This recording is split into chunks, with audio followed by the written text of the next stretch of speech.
नाग पंचमी की कथा। एक नगर में एक सेठ जी रहते थे। उनके 7 बेटे और 7 बहुएं थी। इन 7 बहुओं में से 6 के तो पीहर थे, लेकिन 7वीं बहू के पीहर नहीं था। जब वो बहू गर्भवती हुई तो उसके घेवर खाने का मन हुआ। उसके पीहर तो था नहीं, इसलिए जब वो पानी भरने गई तो एक घेवर चुरा कर ले गई। वहाँ जाकर पेड़ के नीचे घेवर रख दिया। सोचा कि पहले पानी भर कर आऊँगी, फिर आराम से घेवर खाऊंगी। जब वह पानी भरकर घेवर लेने पहुंची तो वहां घेवर नहीं मिला। उस पेड़ के नीचे एक बाम्बी थी, उसमें एक नागिन रहती थी। वो नागिन भी उस समय गर्भवती थी। घेवर को देखकर उस नागिन की इच्छा उसे खाने की हुई और उसने वह घेवर खा लिया। उस नागिन ने सोचा, यदि साहूकार की बहू मुझे गाली देगी तो मैं उसे डस लूंगी, और यदि कुछ नहीं कहेगी तो इस बिन पीहर की को पीहर दिखा दूंगी। साहूकार की बहू ने कहा कि कोई मेरी जैसी ही होगी जिसने यह घेवर खा लिया होगा। ऐसा सुनकर नागिन बहुत खुश हुई। उसने अपने बेटों से कहा कि तुम इंसान का रूप बनाकर जाओ और साहूकार की बहू को लेकर आओ। नागिन के बच्चे इंसान का रूप धारण करके साहूकार के घर चले गए। वहां जाकर उन्होंने कहा कि हम हमारी बहन को लेने के लिए आए हैं। तब सास ने कहा कि पहले तो कभी नहीं आए, इतने दिन कहाँ थे? तब उन्होंने कहा कि जब हमारी बहन का जन्म हुआ तब हम नानी के घर में थे, और जब बहन की शादी हुई तब हम परदेश कमाने के लिए गए थे।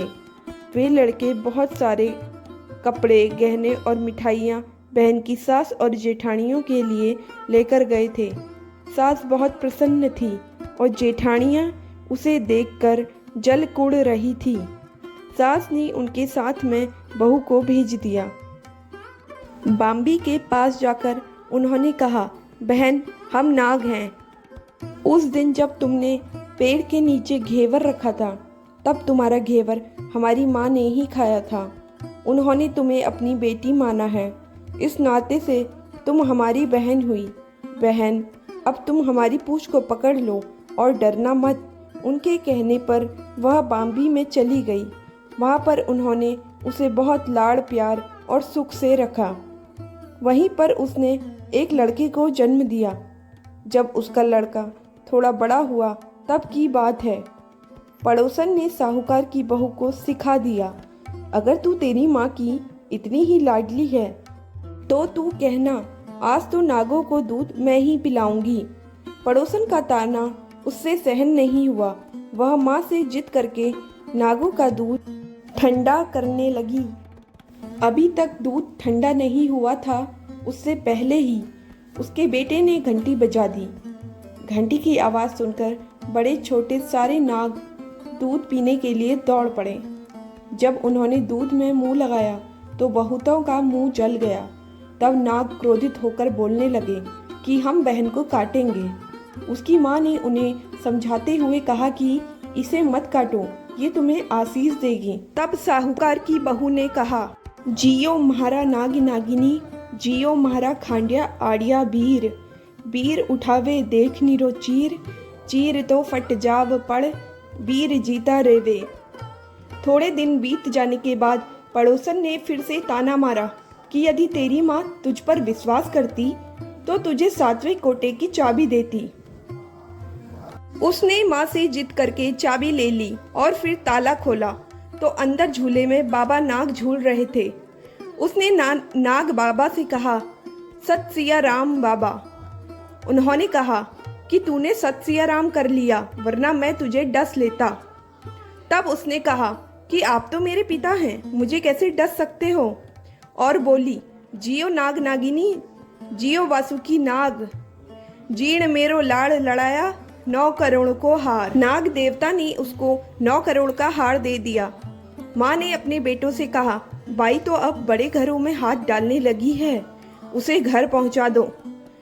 नाग ने साहूकार की बहू को बहुत सारे गहने, कपड़े दिए और ससुराल पहुंचा दिया। थोड़े दिनों की बात है, उसका बच्चा झाड़ू तोड़ रहा था। ताई ने कहा, झाड़ू मत तोड़, इतना तोड़ने का शौक है तो तेरे नाना मामा की यहाँ से लाया होता। सांपों ने सुन लिया, अपनी माँ से जाकर कहा। माँ ने कहा, 2 झाड़ू सोने की बनवाओ, 2 चांदी की बनवाओ और दे आओ। ताइयाँ देखकर जल गई, कहने लगी, इसके तो ताने मारने से धन बढ़ता है। कुछ दिनों के बाद की बात है, बच्चा गेहूँ बिखेर रहा था। ताई ने ताना मारा, गेहूँ बिखेरने का शौक है तो नाना मामा से ले आता, हमारे यहाँ तो मत बिखेर। सांपों ने सुन लिया और जाकर माँ से कहा। माँ ने कहा, 2 बोरी दाने सोने के घड़ाओ और 2 बोरी दाने चांदी के घड़ाओ और दे आओ। ताइयाँ और जल गई, कहने लगी, इसके ताने मत मारो, इसका धन बढ़ता है। छोटी जेठानी लकड़ी लेने गई, वहाँ सांप था। उसने सोचा, सबसे छोटी को भेजना चाहिए, सांप उसे खा जाएगा तो मुसीबत मिट जाएगी। छोटी बहू लकड़ी लेने गई तो वहाँ सांप बैठा था। बोली, भैया राम राम। सांप ने झट से बिछुए दे दिए, पहनकर छम छम करती चली आई। जिठानियाँ देखकर जल गई। 2-4 दिन बाद पान की गड्डियों में एक सांप देखा तो बड़ी जेठानी ने सबसे छोटी को पान लेने भेजा। उसने सोचा, आज अवश्य सांप काट लेगा। सांप को देखकर छोटी बोली, भैया घर के क्या हाल चाल हैं? घर में सब ठीक तो है? सबको मेरा राम राम कहना। सांप ने मुंदड़ी पहना दी। जेठानियाँ फिर जल कुड़ गई। उसका पति दुकान से आया तो उसे भी सिखा दिया कि तेरी बहू के तो सांप बिच्छू से दोस्ती है। साहूकार का बेटा रात को अपनी पत्नी से कहने लगा, सच सच बता, सांप बिच्छू तेरे क्या लगते हैं जो तुझे काट खाने के बजाय गहने देते हैं? पत्नी ने कहा, वो तो मेरे भाई भतीजे लगते हैं। फिर उसने सारी बात अपने पति को बताई।